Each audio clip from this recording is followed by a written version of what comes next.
Now, for the next 7 days on Sky Sports News HQ, we're focusing on the challenges faced by referees and officials in football in our Support the Ref Week.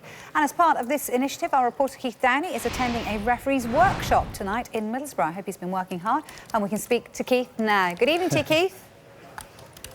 Yeah, good evening, Vicky. As you can see just over my shoulder here, there's around 30 referees, all different ages, all different levels, taking part in this workshop. They've been out training earlier on. We saw them in a spinning class. And I suppose this is the classroom part of it. They're being shown a few instances from games, which you can just see here. It's a technical video session, you call it. And Andy joins me here. Andy's a core performance coach. Andy, just talk us through this incident in a game from a conference match just a few weeks ago and what you're thinking here. Well, Keith, I'll just get the video to play, my friend.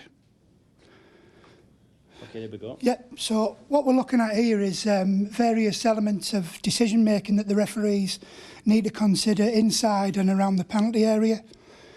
This one's a 12-second clip that the guys would generally watch 3 of throughout the course of the night. And what we'd be doing now is pausing the video, getting the referees to look at the decision making and various elements above and beyond that.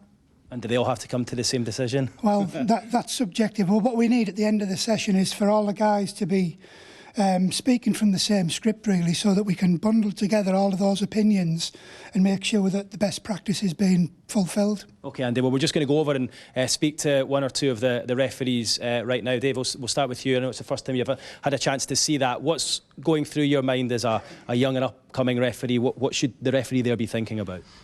Looking at that as the defender plays a headed pass back to the goalkeeper, I can see that there's an attacking player coming through. So what's running through my mind is that there could be a potential collision. So I'm looking at possible contact from the goalkeeper, but I'm also looking at maybe possible simulation from the attacking player. And then from then, I'd deliver my action. In this instance, I believe it to be a penalty and a yellow card. Penalty and a yellow card. OK, right, we'll move along. Jess, we'll speak to you now. Do you agree? Do you agree there with your colleague? Yeah, I just think that the referee's in a credible position to give the decision that he gives. Doesn't need any assistance from his assistant because he's over the far side.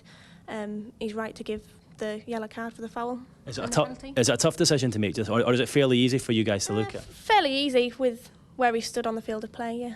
OK, moving along. Liam, do you agree with these two, or...? No. You don't? Or you don't? No, I disagree. So my initial thought was that it was a dive, therefore it'd be simulation, and then it'd be a defensive free kick and a yellow card to the attacking player that dived.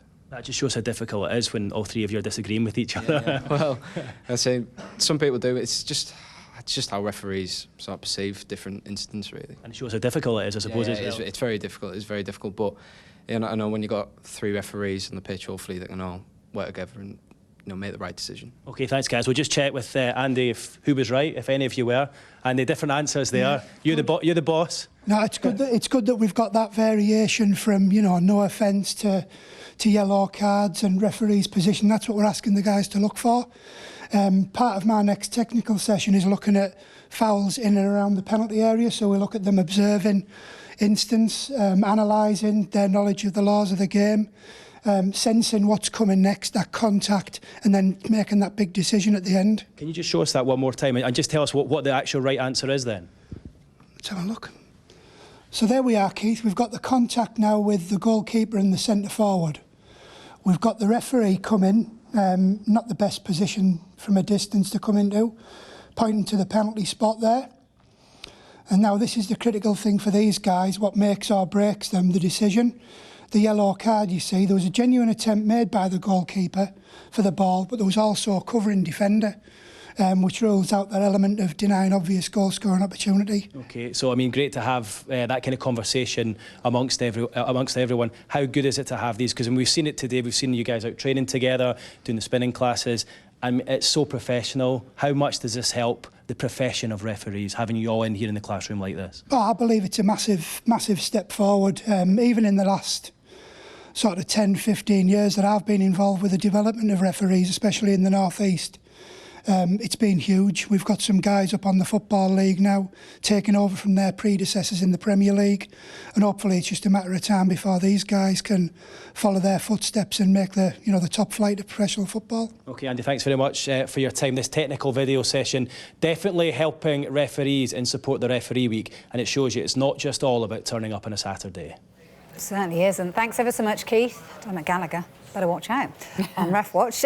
We want you to get involved this week. You can email us with your thoughts or story ideas to supporttheref@skysports.com. Keep them coming in.